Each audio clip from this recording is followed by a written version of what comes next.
Experts say too much sodium in a person's diet can lead to heart disease and stroke. Becoming a naturalized citizen takes dedication. Many say it is a privilege. Conditions that the breeders keep them in, they are like something's tight, they're cramped, and they then move into the shelter. Experts say women shouldn't be worried about staying clean and staying healthy, especially in college. I went to the U.S. Citizenship and Immigration Services field office in Chatsworth to look at the path to citizenship through naturalization.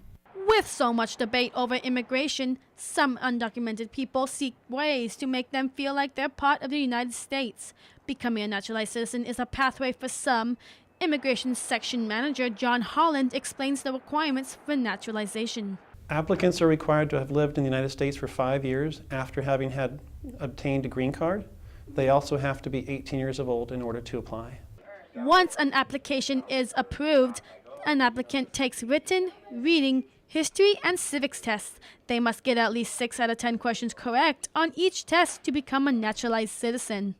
They'll have to be able to speak, read, and write English and know English well.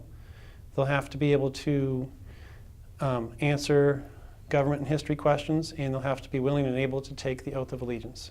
If a person fails their first test, they can take it again at no cost. Alicia Zepper was naturalized last year.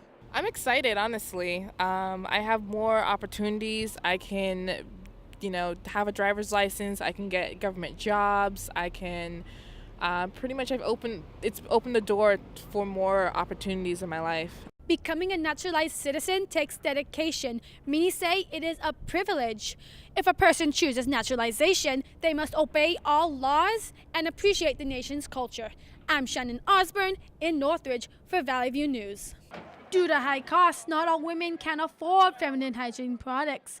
Erin Riley explains what's missing from government assistance programs. The fact that tampons and pads and other things that females need as basic necessities aren't covered by government services, that's really something that's lacking. Homeless women struggle daily just to obtain sanitary feminine hygiene products because it's labeled a luxury item.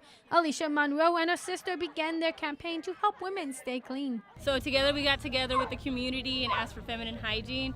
And we do weekly outreach on Wednesday nights with North Valley Caring Services, and we made the hygiene packs, and we would go into homeless camps, ways into the parks, and give it to females on the street. A woman averagely spends about $150 a year on hygiene products. Donna Sullivan is a homeless volunteer who enjoys helping others. As a woman, to feel clean, to feel like you don't have to worry about smelling. A woman can't help it. She's going to have her period.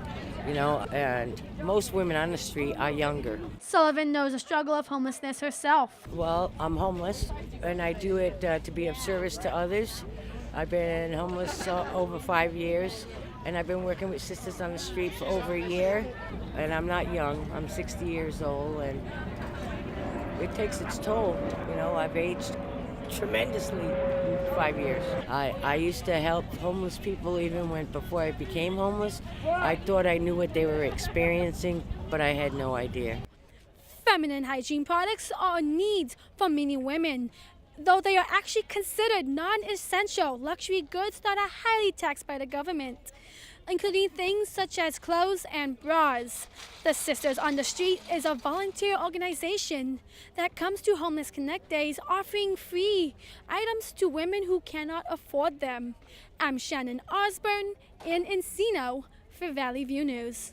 Sodium. It's in a lot of food, most commonly in the form of salt. Recently, LA County Department of Public Health partnered with the Maryland Magarin program to launch a sodium reduction initiative. Center Executive Director Dr. Annette Besnilian explains their goal for CSUN. To help reduce the sodium intake all across campus.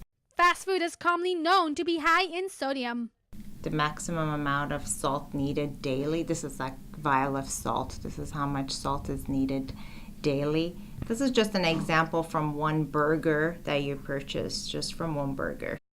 Besnilian says the center will be working with CSUN Dining to ensure food served meets low sodium standards. CSUN students are still gaining knowledge on the initiative. Sophomore Christopher Kobangbang so far believes it can work. I think it's good because they want people to obviously become healthy. Experts say too much sodium in a person's diet can lead to heart disease and stroke. Two main causes of death for residents in Los Angeles County. Reducing your sodium intake can help lower the risk of life-threatening illnesses.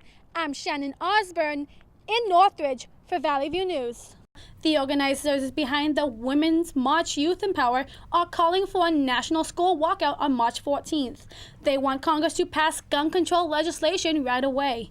Coming up, the latest on cleanup efforts near the Thomas Fire burn area after a storm washed through Southern California.